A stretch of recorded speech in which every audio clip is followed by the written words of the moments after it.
ভালো করে একটু শুনে লয়, আল্লাহর নবী আমার আপনার জন্য কি বার্তা দিয়ে গেলেন, কারা সবচেয়ে বিচক্ষণ, কারা সবচেয়ে বুদ্ধিমান।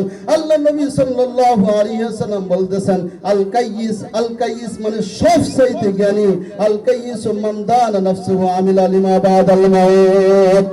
ওই ব্যক্তি সবচেয়ে জ্ঞানী এবং বুদ্ধিমান যেই ব্যক্তি মৃত্যুর পরের পুঁজি দুনিয়া থেকে জোগাড় নিয়ে যায়। বলে সুবহানাল্লাহ। আল্লাহ নবী সাল্লাল্লাহু আলাইহি ওয়াসাল্লাম তারই পরিপ্রেক্ষিতে বলতেছেন যে ওই ব্যক্তি সবচেয়ে নাদান, ওই ব্যক্তি সবচেয়ে নির্বোধ, ওই ব্যক্তি সবচেয়ে খবিস এবং সবচেয়ে নিম্নমানের, যে দুনিয়ার পুঁজি যোগান দেয় আখিরাতের খবর রাখে না।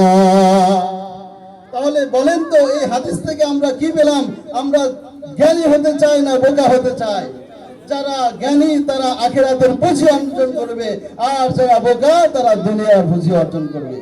এই জন্য সম্মানিত হাজিরিন, আপনাদেরকে একটাই বার্তা দিই, সেটা হলো ইসলামিক সংস্কৃতি আমরা সমাজে বাস্তবায়ন করব। এরকম একটা, এটা কি শুধু ইসলামিক সাংস্কৃতিক হিসাবে বন্ধ থাকবে না, বরং আমার আপনার জীবনে, আমার আপনার অর্থনীতিতে, আমাদের পারিবারিক সামাজিক সকল ক্ষেত্রে ইসলামিক সংস্কৃতির মাধ্যমে পরিচালিত হতে হবে। বিবাহের অনুষ্ঠান, আমার পূর্বে একজন বলে গিয়েছেন, বিবাহের অনুষ্ঠান, বিভিন্ন যত অনুষ্ঠান রয়েছে সমস্ত অনুষ্ঠানের ভিতরে ইসলামিক সংস্কৃতিকে বাস্তবায়ন করতে হবে। ইনশাআল্লাহ আল্লাহ তাআলা আমাদের সবাইকে তৌফিক দান করুন।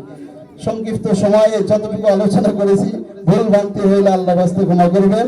আল্লাহ তাআলা আমাকে আপনাকে সকলকে সঠিক মোতাবেক সঠিকভাবে ইসলামিক সংস্কৃতি অনুযায়ী জীবন যাপন করে ঈমান ও আমলে কবুল করার তৌফিক দান করুন। সুবহানাল্লাহ।